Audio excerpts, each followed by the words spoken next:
아버지께 참되게 예배하는 자들은 영과 진리로 예배할 때가 오나니 곧 이때라. 아버지께서는 자기에게 이렇게 예배하는 자들을 찾으시느니라. 하나님은 영이시니 예배하는 자가 영과 진리로 예배할지니라. 아멘. 이 시간 예배의 자로 부르신 주님 앞에 우리 온 마음과 정성을 다 예배드리며 나아가시겠습니다. 우리 먼저 사도신경으로 우리의 신앙을 고백하겠습니다.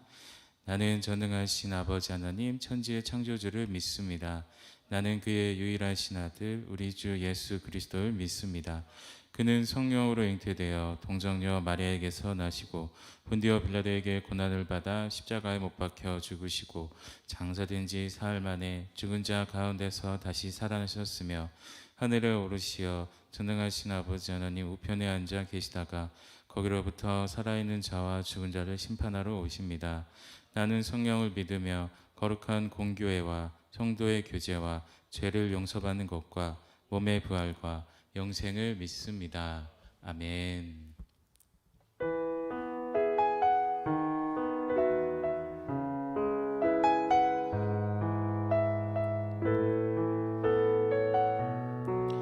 우리 다 함께 찬양 드리겠습니다. 주 앞에 엎드려 주 앞에 엎드려 경배합니다. 오직 주께 주 경배합니다. 주 경배함 다른 신 아닌 오직 주께. 우리 처음부터 다시 찬양 드리겠습니다. 주 앞에 엎드려 경배합니다. 오직 주께 주 경배합니다. 주 경배하 다른 신 아닌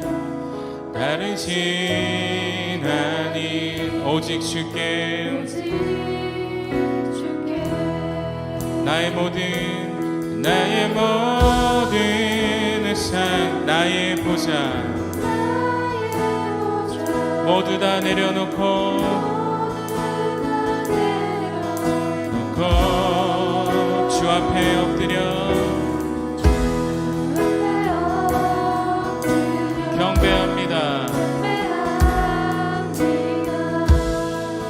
오직 우리 처음부터 다시 찬양 드리겠습니다. 주 앞에 엎드려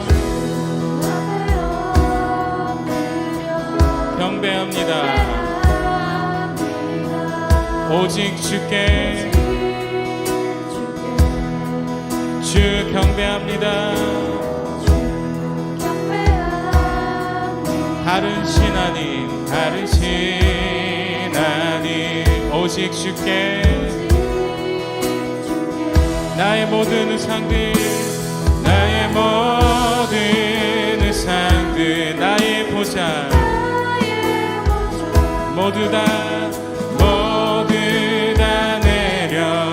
내려놓고 나의 모든 의상들 나의 보좌 모두 다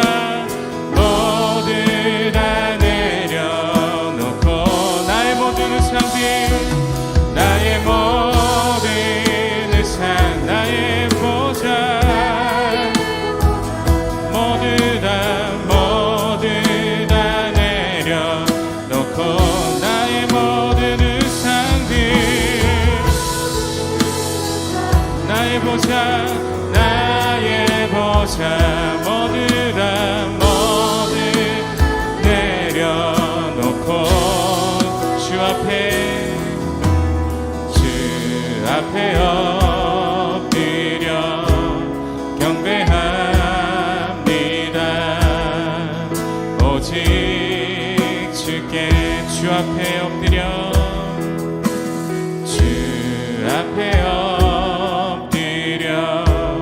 경배합니다. 오직 주께. 아멘.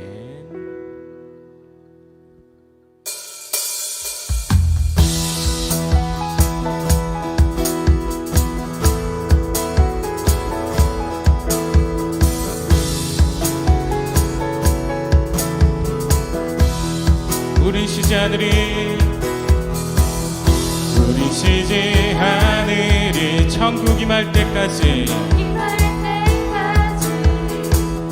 우리는 성벽의 파수꾼 주가 주신 마음으로 무릎 꿇고 엎드려 하늘의 주께 기도하리. 주의 능력 주의 능력 곧 나타내소서. 흐르는 눈물에 기도 드리소서. 우린 두드리리 천국 문을 향해 우린 강구하리. 세대를 위해 주님의 이름 선포되리. 온 세계 위에 우린 보게 되리. 우린 기다리니 주님 오실 그날 주님의 말씀 이뤄지리. 온 세계 위에 온 세계 위에 우린 쉬지 않으리. 우린 쉬지 않으리. 천국이 말 때까지 우리는 성벽의 파수꾼 주가 주신 마음으로 무릎 꿇고 엎드려 하늘의 주께 기도하리. 주의 능력 곧 나타내소서. 흐르는 눈물에 기도 드리소서.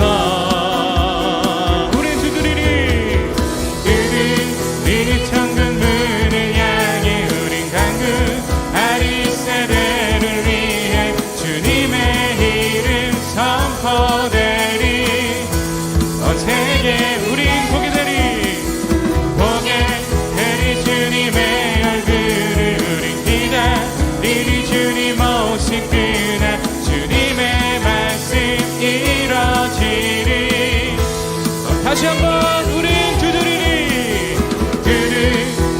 천국 문을 향해 우린 강구하리. 세대를 위해 주님의 이름 선포되리. 온 세계 우린 보게 되리.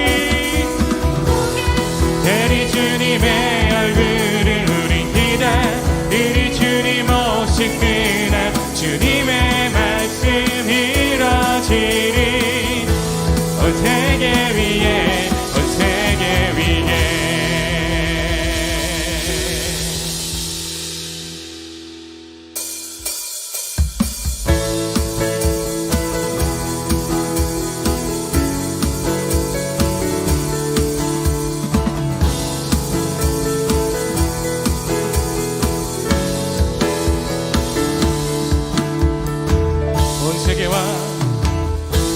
온 세계와 열방 가운데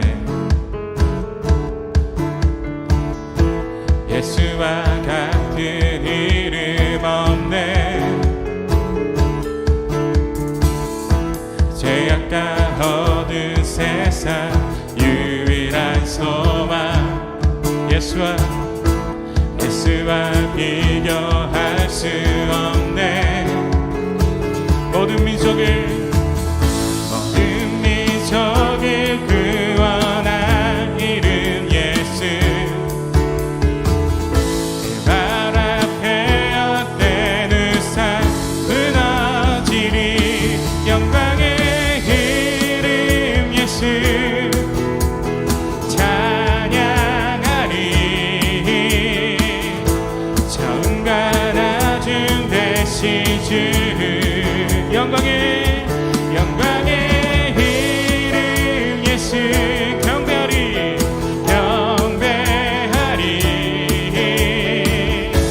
온 세계와 열방을 구원하실 주. 온 세계와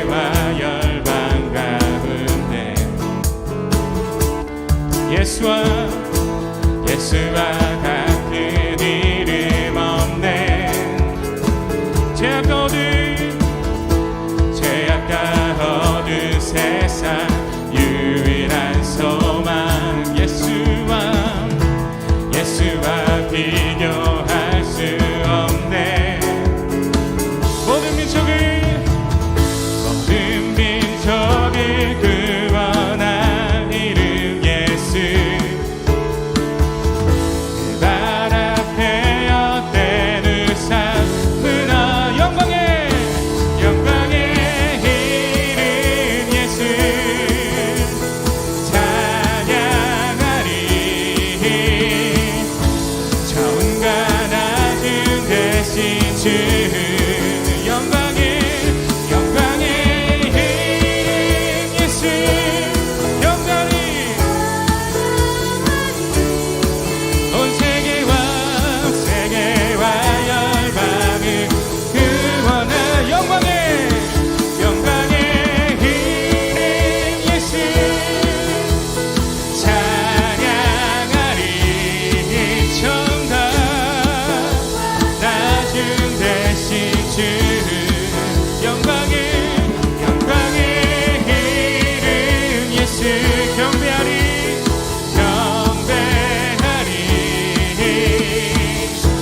온 세계와 열방을 구원하실 주.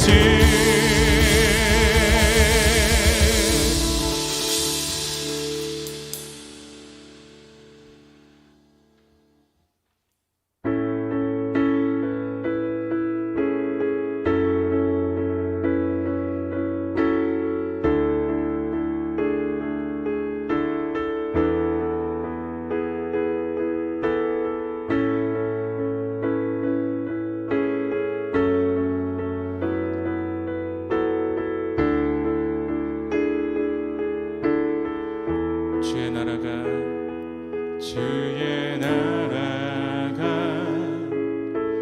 임할 때 하나님 임재하실 때 예배가 회복되며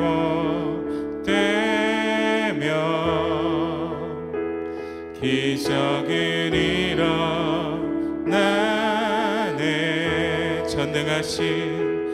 전능하신 주 영원하신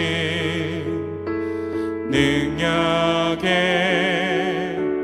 통치자 자유가 선포되어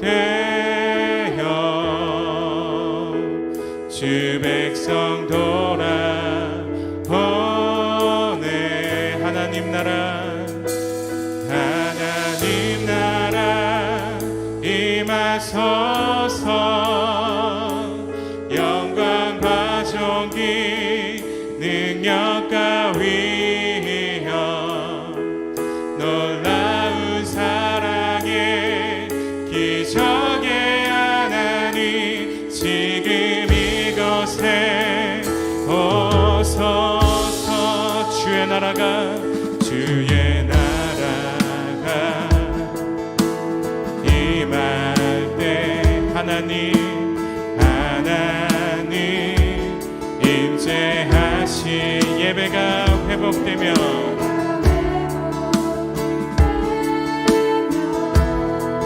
기적은 일어나네.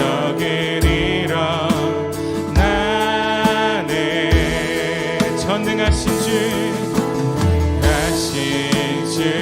영원하신 능력의 통치자 자유가 선포되어 주 백성 돌아오네. 하나님 나라 임하소서. 영광과 존귀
영광과 존귀 능력과 위엄 놀라운 사랑의 기적의 하나님 지금 이곳에 오소서.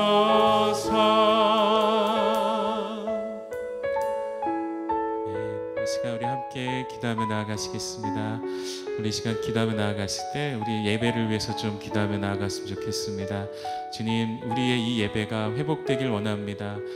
여러 가지 환경들과 상황들로 인해 떠났던 우리 지체들이 다시 돌아오게 하시고, 그리고 정말 여러 가지 상황들로 인해서 또 예배드리지 못하는 그런 환경들이 있는 분들도 계실 텐데, 주님, 그 모든 상황과 환경들을 열어주셔서 우리가 이 자리에 함께 모여서, 그리고 각자의 자리에서 주님을 예배할 수 있는 우리 공동체가 되게 해주시옵소서.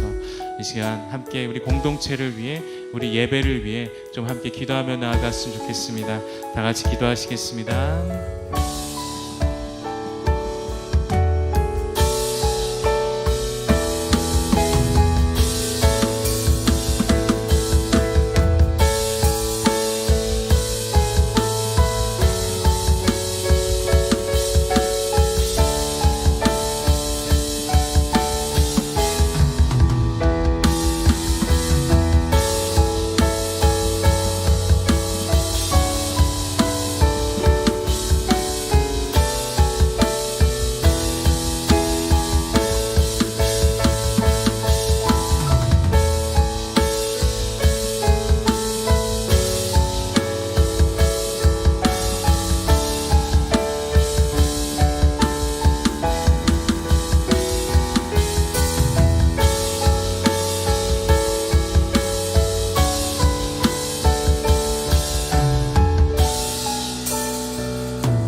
다 같이 기도드리겠습니다. 사랑해 주님, 오늘도 이렇게 청년부 예배를 통해 영광 돌리게 해주신 감사드립니다. 무더운 날씨 가운데 건강 잘 지키는 성도가 되게 하여 주시고 늘 주님께 감사하는 모두가 되게 하여 주세요. 은혜의 주님, 계속되는 이상기후와 끊이지 않은 코로나로 인해 많은 사람들이 신음하고 있습니다. 고난의 때일수록 더 주님께 간구하는 자들 되게 하여 주시고, 시대가 어려울수록 나만 챙기고 생각하는 것이 아니라 힘든 자들과 함께할 수 있는 지혜 있는 그리스도인 되게 하여 주세요. 청년부 수련회가 한 달 앞으로 다가왔습니다. 준비하는 모든 임원들이 손길을 지켜주시고, 가장 중요한 것은 하나님께 영광 돌림을 알고 기쁨으로, 또한 기도로 준비하는 청년부 임원들과 청년들 지체 되게 하여 주세요. 주님, 우리 청년들이 이 시대를 본받지 말고 구별된 자로 이 세상 속에서 빛과 소금이 될 수 있게 도와주세요. 자신의 미래를 주님께 맡기고 범사의 주님을 인정하여 그분께서 이루실 꿈과 비전을 볼 수 있는 안목을 허락하여 주세요. 말씀 전하시는 안윤기 목사님께 성령의 지혜와 명철을 허락하셔서 오는 한 주간 우리의 삶에 큰 힘과 기둥이 될 수 있도록 인도하여 주세요. 예배의 처음과 끝을 주관하실 주님 믿사오며 예수님의 이름으로 간절히 기도드립니다. 아멘.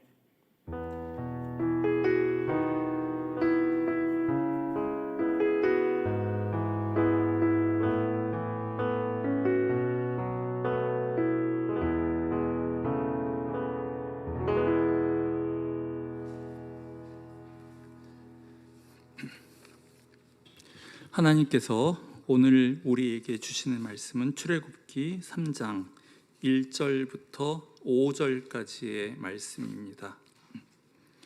출애굽기 3장 1절부터 5절까지의 말씀을 저와 여러분이 한 절씩 교독하시고 5절은 함께 읽도록 하겠습니다. 모세가 그의 장인 미디안 제사장 이드로의 양떼를 치더니 그 떼를 광야 서쪽으로 인도하여 하나님의 산 호렙에 이르매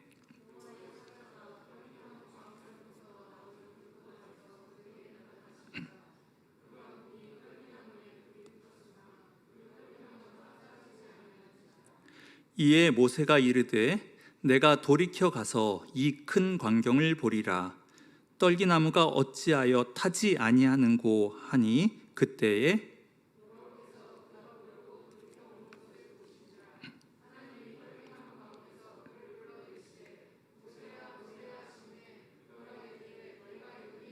함께 읽겠습니다. 하나님이 이르시되 이리로 가까이 오지 말라. 내가 선 곳은 거룩한 땅이니 내 발에서 신을 벗으라.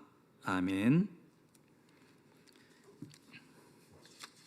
우리는 지난 주일에 출애굽기 2장 말미에 고난에 시달리는 이스라엘 백성이 하나님께 부르짖었다는 말씀을 우리가 보았고, 그리고 그 백성의 탄식 소리를 하나님께서 들으셨다라는 말씀을 우리가 2장 말미에서 봤습니다.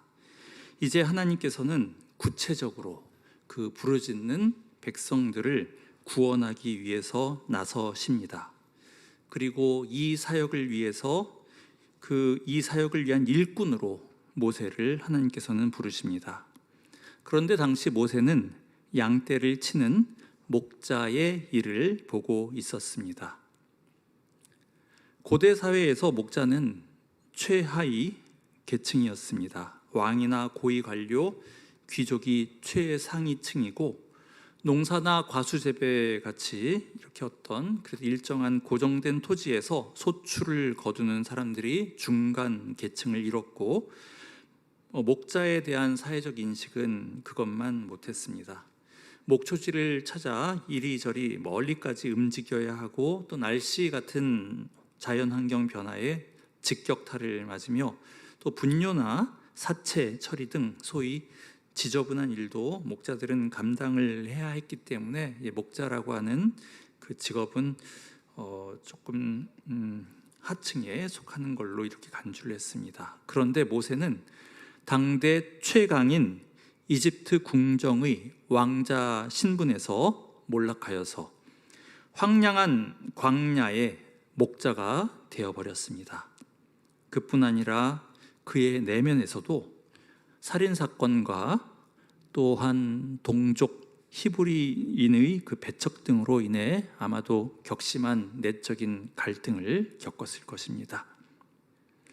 그런 아픔을 간직한 채로 청춘을 다 날리고 숨어 지내던 그를 이제서야 하나님께서는 부르십니다.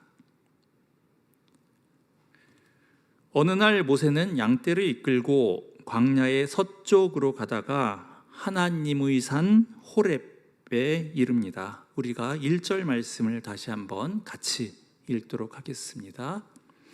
모세가 그의 장인 미디안 제사장 이드로의 양떼를 치더니 그때를 광야 서쪽으로 인도하여 하나님의 산 호렙에 이르매.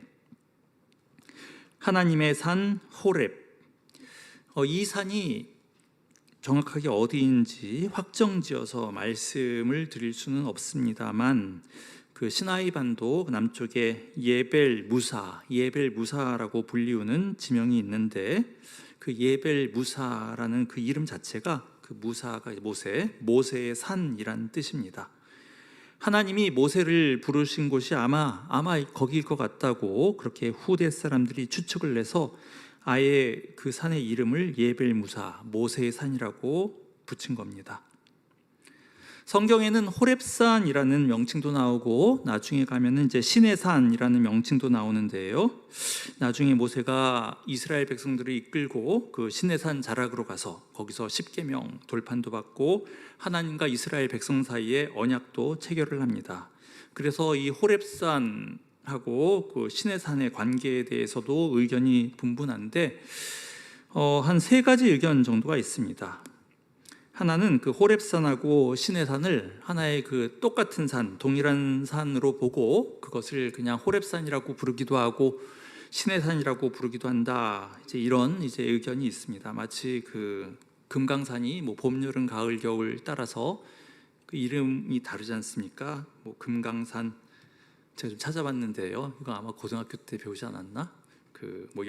봄에는 금강산, 여름에는 복례산, 가을에는 풍악산, 겨울에는 개골산이라 부른다. 그것처럼 호렙산하고 시내산도 하나의 똑같은 산을 그렇게 좀 다르게 부르는 명칭이다. 이제 이렇게 보는 의견이 있고, 어떤 의견은 그 산은 하나인데 거기에 두 개의 높은 봉우리가 있어서 하나는 이제 호렙이라고 불리우고 다른 하나는 시내다. 시내.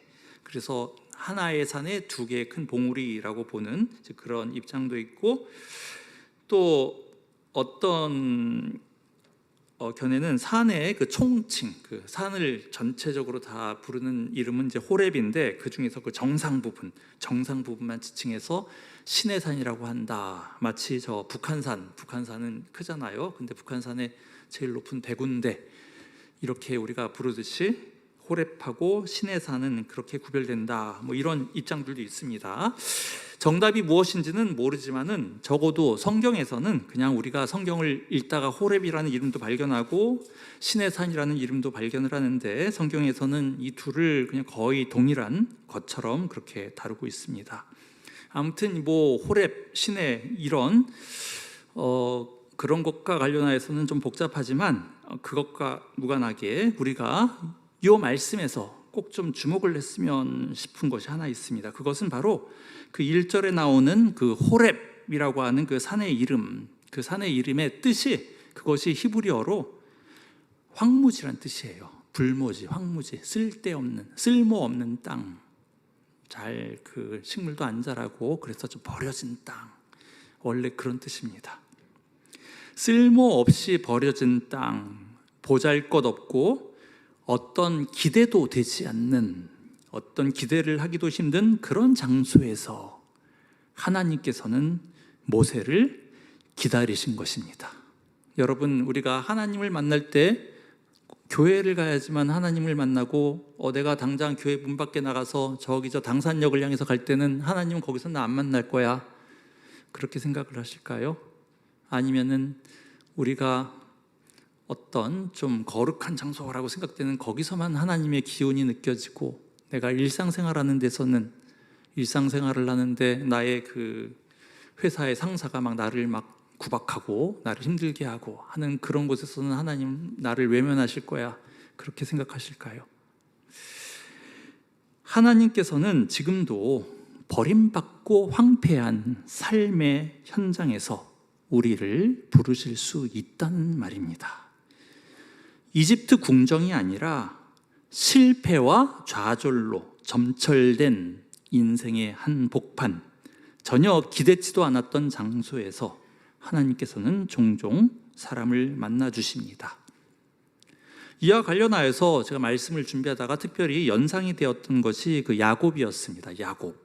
창세기 28장을 보면 야곱은 형의 노여움을 피해서 그 형이 받아야 될 그 축복을 야곱이 약간의 그 사기를 써가지고 자기가 다 받았죠. 형이 받아야 될 축복을 자기가 다 받았어요. 그래서 형의 노여움을 피해서 집을 떠나서 달아나야 됐습니다. 그래서 외삼촌 댁으로, 멀리 외삼촌 댁으로 야곱은 달아나야 했습니다.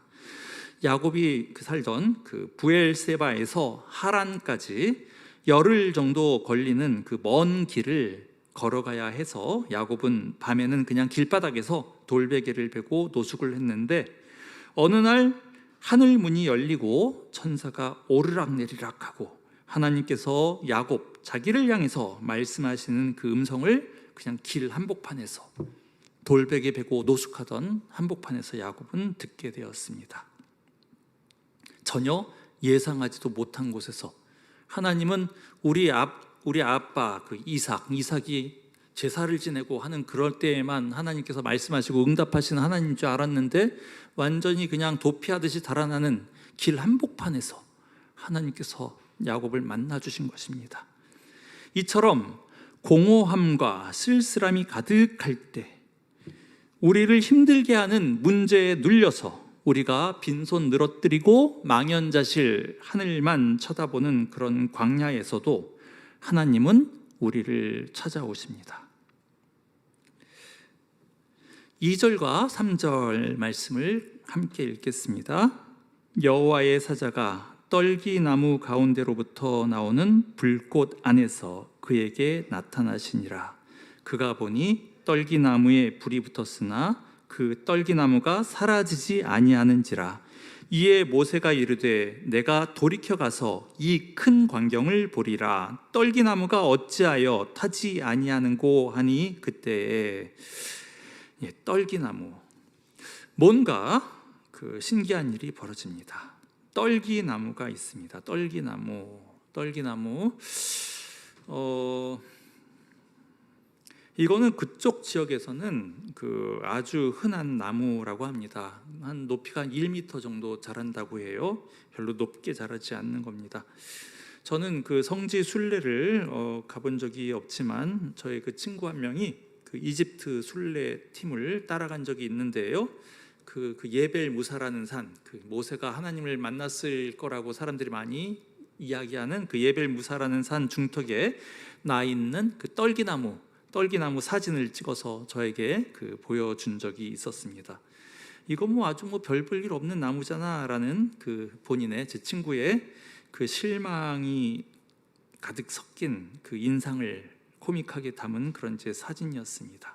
아주 뭐 별 볼, 참 떨기나무한테 미안합니다. 근데 뭐 대단히 뭐 아름답거나 그냥 감탄이 나오는 뭐 그런 나무가 아니라 아주 그냥 평범한, 아주 평범한 나무. 그렇습니다, 여러분. 그렇습니다.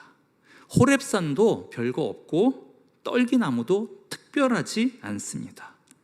그런데 중요한 것은 바로 거기에 하나님이 임하면 이야기가 달라진다는 사실입니다. 여러분, 예수님의 제자들, 예를 들어서 베드로나 요한이 뭐 대단한 사람입니까? 그렇지 않습니다. 그러나 그들이 주님의 손에 붙들릴 때 그들의 인생이 달라지고 세계의 역사가 뒤바뀌었습니다. 지금 여러분 앞에 서 있는, 이 강단에 서 있는 제가 뭐 잘난 사람인 것 같습니까? 그리고 여러분들은 대단하신 분이신가요? 그런 것이 중요하지 않습니다. 내가 대단하고 우리 교회가 대단하고 그런 게 중요하지 않습니다. 하나님의 영에 사로잡혀 있느냐, 이것이 중요한 것입니다. 그리고 이 교회 안에, 이 공간 안에 하나님의 영이 운행하시고 역사하시는지, 그것이 중요합니다. 평범해 보이는 사람과 공간도 하나님이 거기에 임하시면 이야기가 달라집니다. 여러분, 오히려 그 모세를 한번 생각을 해보십시오. 모세는 히브리 사람으로서 혹독한 죽음의 위기를 극복하고 이집트 궁정의 왕자로 성장을 합니다. 이것만 보면 완전히 인생 성공 스토리입니다. 그리고 뭔가 이 아이가 큰일을 할 것 같다라고 하는 어떤 그런 조짐이 보입니다. 그러나 이집트 왕자로서의 모세는 철저히 실패합니다. 도리어 내적으로, 외적으로 큰 상처와 응어리를 남고 힘겹게 살아가는 80살 먹은 노인 모세를 하나님은 부르셔서 어마어마한 일을 수행하게 만드십니다.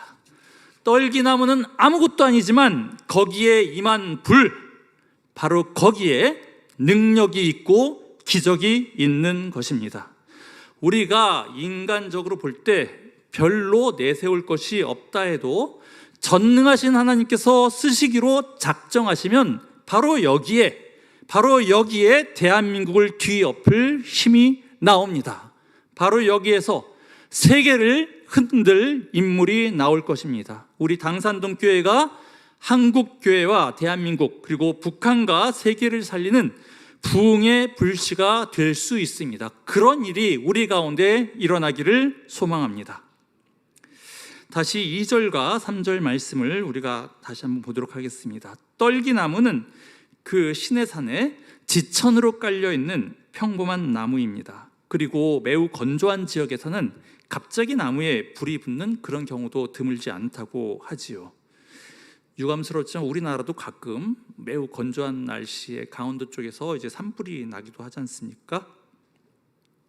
그런데 그것이 전부가 아닙니다. 뭔가, 그러니까 떨기나무에 불이 붙었다라는 것 자체는 종종 있을 수 있는 일이에요. 종종. 모세도 그걸 많이 봤을 겁니다. 그렇지만 저거 뭔가 이상하다라는 것을 이제 모세가 이제 감지를 했다는 거죠. 뭔가 비범한 현상이 감지되었습니다. 마른 나무에 불이 붙으면 그 나무가 한동안 타다가 재가 되어버리고 그 불은 꺼지게 마련인데, 저 나무는 소멸되지도 않고 불이 꺼지지도 않는 거예요. 그거는 신기한 일이고 초자연적인 일, 그러니까 이 세상 법칙으로는 설명할 수 없는 그런 일이 일어났으니까 모세가 저 이상하다라고 생각을 한 것입니다. 이것은 마치 우리 청년들이 주님을 섬기고 교회 공동체를 섬길 때, 그러니까 여러분들의 귀한 시간을 내어서 여러분들이 주일학교 봉사를 한다든지 찬양 봉사를 하고, 그런 것이 그냥 세상적으로 볼 때는 손해보는 일처럼 계산이 될 수 있지만 실제로는 그렇지 않은 것과 같습니다. 자연 법칙적으로는 나무에 불이 붙으면 그만큼 나무가 자기 손해를 보면서 쓰러지는 것이 마땅하지만, 하나님의 불이 임한 나무는 절대로 쓰러지지 않고 오히려 더 빛나는 것입니다. 그것은 마치 하나님을 사랑하고 그 사랑에, 하나님의 사랑에 사로잡혀서 이웃을 섬기는 이에게, 다시 말해서 하나님의 불꽃이 훨훨 타고 있는 청년에게는 그가 하나님을 위해서 섬기고 교회를 섬기는 것이 자기 희생하는 것이 아니라 더 빛나는 성공 인생을 사는 것과 같습니다. 이것은 쉽게 납득이 되지 않는 일이죠. 착하게 살면 손해본다, 정직하게 살면 성공하기 힘들다라는 그런 생각이 팽배한 이 세상에서는 도저히 이해할 수 없는 기적이고 신비인 것입니다. 그런데 여러분, 하나님의 일에는 언제나 그런 요소가 있습니다. 아니, 그런 특성이 없으면 그건 하나님의 일이라고 보기 어렵습니다. 교회가 하나님이 세운 기관이라고 그렇게 말을 하면서 세상의 여타 기관들하고 똑같이 그렇게 교회가 그런 식으로 굴러간다면, 다시 말해서 교회도 그저 영리를 추구하고 손익계산을 따지기만 한다면 누가 교회에 대해서 기대를 하겠습니까? 또 교회를 다니는 청년들이라고 말로는 나는 예수 믿는 사람이요 이렇게 말을 하면서도 실제로 그 생활하는 모습을 볼 때 세상 사람들하고 똑같이 산다면, 그러니까 착하게 살면 손해보고 정직하게 살면 손해보기 때문에 이럴 때는 그러면 안 돼, 이런 식으로 산다면 누가 여러분의 신앙생활을 좋은 눈으로 봐주겠습니까? 말만 뻔지르르하게 하는 가식적인 사람이라고 생각하겠지요. 교회도 마찬가지입니다. 교회도 그렇게 굴러가면 안 되지요. 여러분, 교회는 뭔가 남다른 면이 있어야 합니다. 경이로운 점, 신비한 점, 세상적으로 설명할 수 없는 그런 면모가 있어야 합니다. 세상을 넘어서야 합니다. 하늘의 질서를 최소한 맛이라도 보여줄 수 있는 그런 곳이어야 합니다. 그 안에서 천국의 모습을 보여주는 곳이어야 합니다. 여러분, 세속화의 정신이 가득한 이 세상에서 우리가 더욱더 하늘의 것, 더욱더 신령한 것을 추구해야 할 이유가 바로 여기에 있습니다. 세상하고 똑같으면 안 됩니다. 맛을 잃은 소금이 되면, 빛을 발하지 못하는 등잔이 되면 아무 소용이 없습니다. 우리의 마음을 하늘에 집중하기를 원합니다. 하나님의 마음에 나의 마음을 맞추고 하나님의 관심이 나의 관심이 되는 그러한 인생을 우리 모두가 살 수 있기를 바랍니다. 모세는 뭔가 신기한 것, 비범한 것이 느껴져서 양떼를 돌이켜서 거기에 가까이 다가서려 했습니다. 4절 말씀을 우리가 같이 한번 읽어보겠습니다. 4절입니다.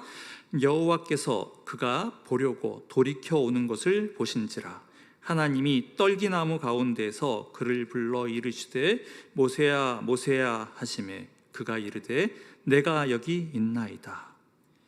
이름을 2번 불렀다는 것은 이제 말하려는 용건의 중요성 그리고 긴급성을 보여줍니다. 또 이름을 불렀다는 것은 내가 너를 알고 있다라는 표시, 즉 그 사람의 유일성과 특성을 하나님께서 인정하신다는 뜻이기도 합니다. 모세가 하나님을 찾아 헤매다 겨우 만난 것이 아니라 하나님께서 모세를 찾아오셨습니다. 부르심의 주도권이 하나님께 있다는 뜻입니다. 요한복음 15장 16절에서 예수님께서는 말씀하셨습니다. 너희가 나를 택한 것이 아니요 내가 너희를 택하여 세웠다. 2절 말씀에서는 그 여호와의 사자가 나타났다 이렇게 되어 있습니다. 2절에서는 떨기나무에 붙은 신기한 불꽃으로 여호와의 사자 즉 천사가 나타났다고 했는데 4절에서는 여호와 하나님이 직접 모세를 만난 것으로 되어 있습니다. 성경에서는 하나님 자신과 그분이 세상에 보낸 사자 즉 천사를 잘 구별하지 않는 경우가 많습니다. 예를 들어서 아브라함을 찾아가서 내가 아이를 낳을 것이다 라고 말을 한 그 3명의 천사가 있는데요, 이 3명의 천사하고 그 삼위일체, 구약에 나타난 삼위일체를 연결시키는 것이 많습니다. 천사가 나타나는 거냐, 하나님이 나타나는 거냐. 또 야복강가에서 야곱과 씨름한 그 정체불명의 인물, 야곱이 누구랑 씨름을 했어요? 밤새도록. 천사랑 씨름을 했다. 보통은 이제 이렇게 해석을 하는데 하나님을 이겼다 뭐 이렇게 말을 하기도 하고, 또 여호수아에게 나타난 하나님의 군대 장관, 하나님의 군대, 이제 요단강을 건너서 가나안을 정복을 여호수아가 이제 시작을 하려고 하는데 하나님의 군대 장관이 나타납니다. 근데 그 앞에 여호수아가 경배를 해요. 하나님께 경배를 하듯이. 뭐 그런 것을 보면은 좀 알쏭달쏭하고, 이게 지금 하나님 본체시냐 아니면 하나님이 보낸 사자냐 좀 알쏭달쏭하고 명확히 설명하기 어려운 게 많습니다. 여기 2절과 4절도 마찬가지입니다. 또 신약 성경을 토대로 구성한 그 성부, 성자, 성령의 삼위일체 교리도 좀 이해하기가 좀 어렵죠. 성부, 성자, 성령 세 분이 구별되는 것 같으면서도 또 하나라고 말씀을 하시죠. 예수님께서는 하나님을 우리에게 보여주십시오라고 하는 그 빌립의 그 간청에 대해서 나를 본 자는 이미 아버지를 보았다 뭐 이제 이렇게 말을 합니다. 나를 본 자는 이미 아버지를 보았다, 아버지와 내가 하나다라는 말씀이신데, 근데 아버지하고 아들이라고 하면 또 구별도 되잖아요. 그러니까 좀 헷갈립니다. 이것처럼 좀 복잡한 것은 좀 있지만은 어쨌거나 한 가지 분명한 것은 이 세상에 속하지 않은 천상의 존재가 그 현장에 임재한 것입니다. 그것만큼은 우리가 확실하게 말을 할 수가 있습니다. 그래서 하늘의 뜻, 하늘의 계시를 나타내 주는 것이지요. 그러하기에 그 현장은 거룩한 곳이 됩니다. 우리가 5절 말씀 함께 같이 읽겠습니다. 하나님이 이르시되 이리로 가까이 오지 말라, 내가 선 곳은 거룩한 땅이니 내 발에서 신을 벗으라. 성경을 우리가 전체적으로 볼 때 인간이 하나님의 본체를 이 땅에서 직접 대면하는 것은 불가능합니다.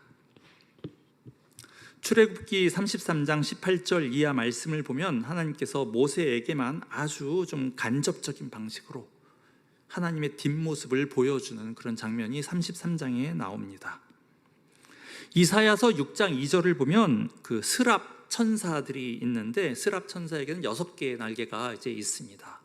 근데 그 날개 6개 중에 2개만 가지고 날아다니고 2개로는 눈을 가려요. 스랍 천사가. 천사도 눈을 가립니다. 왜냐하면은 마치 태양빛을 우리가 맨눈으로 볼 수 없듯이 하나님의 영광 광채를 천사조차도 직접 볼 수 없다는 것을 나타내는 것입니다. 스랍 천사가 2개의 날개로 눈을 가린다. 그리고 나머지 2 날개로는 그 발을 가린다라고 그렇게 나와 있습니다.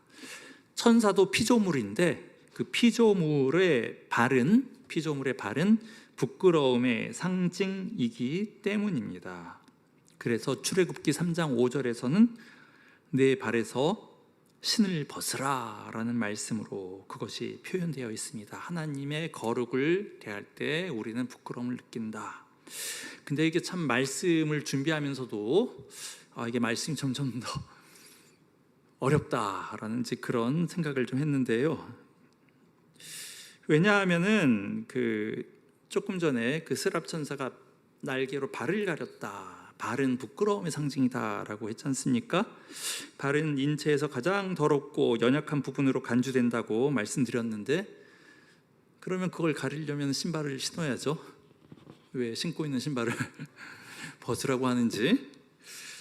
아무튼 제가 말씀을 준비하면서도 좀 살짝 꼬였습니다. 얼마든지 논리적으로 따질 수 있는 질문입니다. 또 저런 생각도 들었어요. 누가 이렇게 저한테 말씀한다면, 목사님, 저는 매일매일 발을 아주 열심히 씻어서 제 발은 손이나 얼굴보다 더 깨끗합니다. 이렇게 누군가가 반론을 제기한다면 그거에 대해서도 뭐 할 말은 없습니다. 이렇게 막 구체적으로 들어가면은 왜 신발을 왜 벗으라고 하냐, 오히려 발을 가리는 신발을 두껍게 신어라, 뭐 이렇게 하지 않고 왜 벗으라고 했는지 좀 어려운데, 어쨌거나 이 말씀에서, 이 5절 말씀에서 전하려는 그 포인트는 뭐 신발을 벗으라는 말씀이나 천사들이 발을 가린 것이나, 거기서 전하려는 포인트는 우리가 고귀한 분과의 만남이 있기 전에는 자기의 연약한 부분, 자기의 좀 부족하고 좀 약간 캥기는 그런 부분들을 돌아보는 것이, 그런 것을 돌아보는 것이 자연스럽다는 것이지요. 그래서 우리가 하나님께 나아가서 예배를 드릴 때에도 먼저 지난 삶을 돌아보고, 혹시 잘못 살았던 부분이 느껴지는 것이 있으면은 고백하고 회개하는 것 아니겠습니까? 물론 우리는 완벽할 수는 없겠지만 거룩하신 분 앞에 나올 때 먼저 우리의 추한 모습, 더러운 모습이 발견이 되는 그것은 자연스러운 것입니다. 그래서 죄를 고백하고 회개하는 것이지요. 말씀을 정리하겠습니다. 하나님께서는 모세를 부르시고 모세를 만나 주셨습니다. 하나님과의 만남은 소중한 사건입니다. 모세가 하나님을 찾은 것이 아니라 하나님께서 그냥 실패와 여러 가지 상처로 가득 찬 모세, 그러면서 양을 치던 모세를 하나님께서 먼저 부르셨듯이 하나님께서는 우리를 먼저 부르십니다. 그리고 오늘도 하나님께서는 우리를 통해, 여러분들을 통해서 하나님께서는 역사하시기를 원하십니다. 여러분으로 하여금 하나님의 일을 맡기시고 하나님의 일을 하나님께서는 하게 만드십니다. 비록 나의 처지, 나의 상황이 호렙같이 황폐할지라도 그 무엇도 하나님을 막을 수 없습니다. 흔해 빠진 떨기나무처럼 나는 평범한 아이일지라도 주의 영이 임하시면 하나님의 불꽃이 우리 안에서 불타오른다면 우리는 세상이 감당할 수 없는 능력 있는 주님의 일꾼이 될 것입니다. 그래서 대한민국을 흔들고 세계를 살릴 것입니다. 여러분, 주님 계신 곳, 그 거룩한 현장으로 나아갑시다. 거기서 주님의 기적과 신비를 맛봅시다. 거기서 하나님을 만나 죄 씻음을 받고 주의 손에 붙들린 권능 있는 제자가 다 되시기를 주님의 이름으로 축원합니다. 같이 기도하도록 하겠습니다. 철저히 실패한 모세를 부르신 하나님, 우리에게도 말씀하옵소서. 우리는 보잘것없고 나약하지만 주의 영이 임하면 우리를 통해서도 주님께서는 큰 일을 이루실 것입니다. 주님의 승리의 영광에 우리도 동참하기를 원합니다. 주님의 거룩한 성품에 우리도 이르기를 원합니다. 우리의 추한 모습 모두 가리시고 불로 태우시고 내 안에 좌정하사 친히 다스리소서. 예수님의 이름으로 기도합니다. 아멘. 같이 찬송가 286장 부르시면서 준비하신 예물 하나님께 받도록 하겠습니다.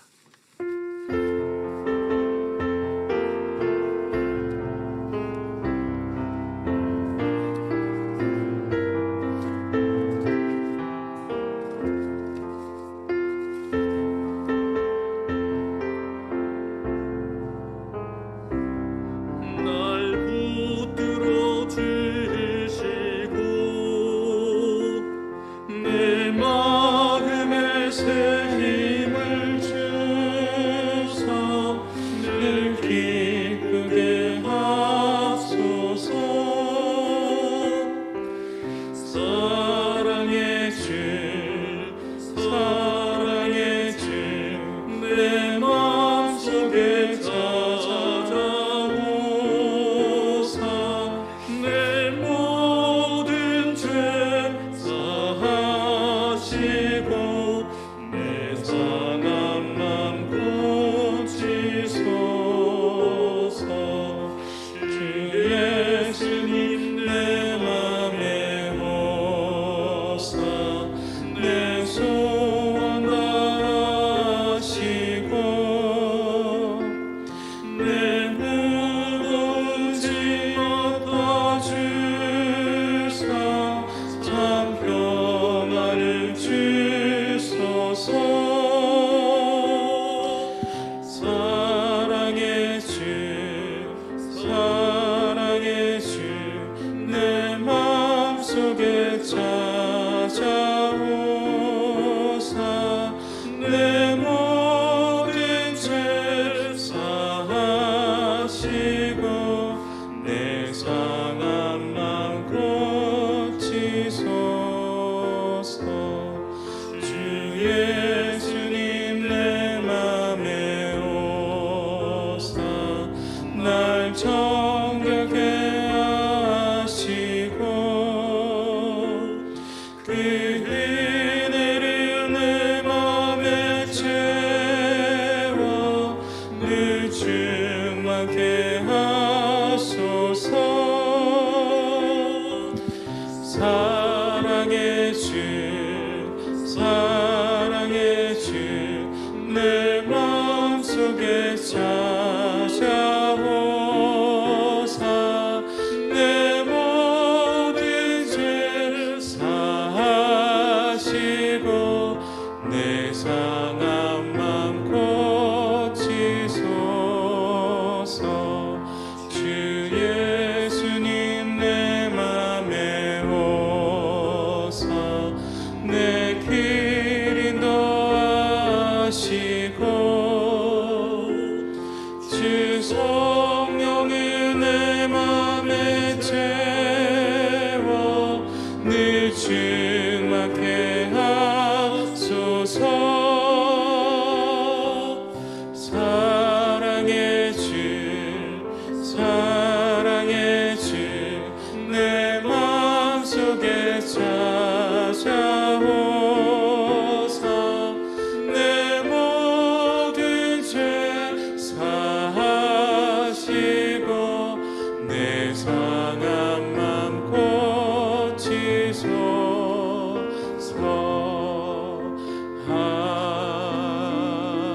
아멘. 이 시간 마음과 정성 다해 바치는 예물 주님 기뻐 받아주시고 드린 모든 손길 위에 하늘의 복을 더하여 주옵소서. 예물을 바친 모든 이의 처지를 주님 돌봐 주셔서 호렙같이 황폐할지라도 다시 회복시켜 주시고 실패하고 지쳐 낙심할지라도 다시 일어설 용기를 주옵소서. 이 예물이 쓰이는 곳마다 천국 향기가 퍼지게 하시고 무생명이 살아나는 역사가 있게 하옵소서. 예물과 함께 나의 생명 나의 삶을 모두 주님께 맡기오니 우리 모두를 온전히 주의 것 삼으시고 주님과 함께 이 세상을 이기는 영광스러운 주의 제자 모두 다 되게 하옵소서. 예수님의 이름으로 기도합니다. 아멘. 교회 소식 말씀드리겠습니다. 먼저 오늘의 구호라고 해야 될까요? 오늘의 표. 제가 한 문장 말씀드리면 여러분 좌측에 계신 분, 그 다음에는 우측에 계신 분 이렇게 격려하는 의미에서 서로 이렇게 구호를 외쳐주시기 바랍니다. 제가 먼저 외치겠습니다. 주님의 부르심에 응답합시다. 주님의 신비를 경험합시다. 아멘. 오늘 처음 오셔서 함께 예배드리신 분 계시면 주님의 이름으로 환영합니다. 교회 등록을 원하시면 저에게 말씀해 주시기 바랍니다. 청년의 여름 수련회가 8월 26일부터 28일에 교회에서 있습니다. 이제 다음 주부터는 이제 좀 일정표를 이제 말씀을 드리려고 하는데 26일이 금요일인데 금요일 저녁 7시에 만나서 식사 교제하는 걸로 이제 시작을 합니다. 7시부터 한 10시까지. 그다음에 토요일은 오후 2시부터 저녁 때까지. 그다음에 주일은 1시 반부터 요 예배 좀 더 이제 연장을 하여서 이렇게 금요일, 토요일, 주일 이렇게 여름 수련회를 가지려고 합니다. 주제는 부흥입니다. 부흥. 은혜롭고 기쁨 충만한 시간이 되도록 우리 모두 다 기도로 준비합시다. 이번 주에 이 3가지 기도 제목을 이렇게 좀 말씀을 드렸습니다. 여러분 요 주보 꼭 간직하시고 기억나시는 대로 읽으시면서 이 제목 놓고 기도해 주시기 바랍니다.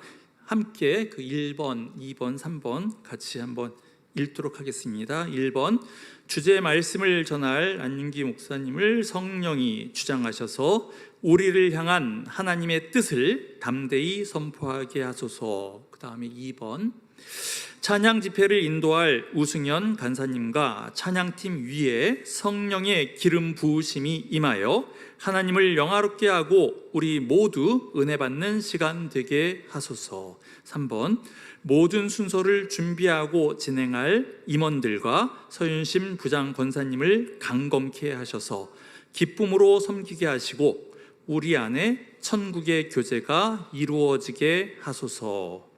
아멘. 이 제목을 놓고 한 주간 동안 열심히 기도하도록 하겠습니다. 예배 후에 곧바로 목장 모임이 있습니다. 그리고 임원 모임이 3시 15분부터 있겠습니다. 다 같이 일어나셔서 파송의 찬양 부르시고 축도로서 예배를 마치겠습니다.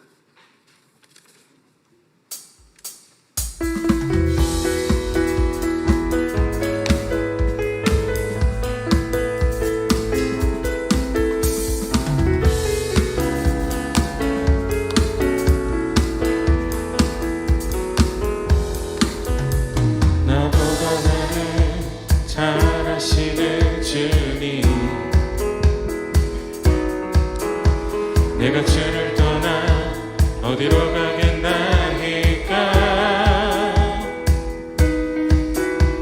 나 어딜 가든지 주의 손이 나를 인도하시며 주의 오른손이 나를 붙드시리다.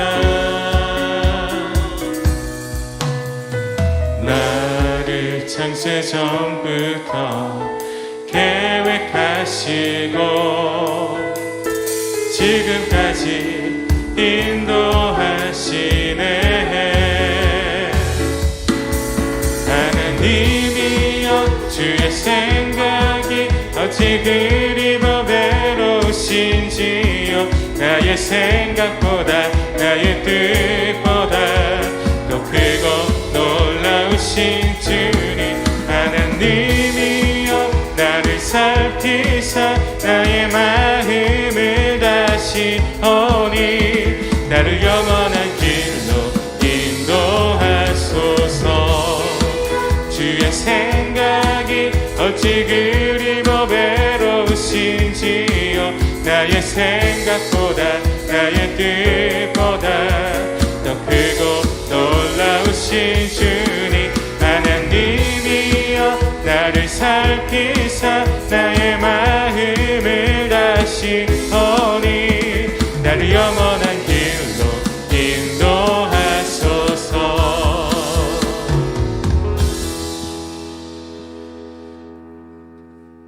여호와는 내게 복을 주시고 너를 지키시기를 원하며 여호와는 그의 얼굴을 내게 비추사 은혜 베푸시기를 원하며 여호와는 그 얼굴을 내게로 향하여 드사 평강 주시기를 원하노라. 아멘.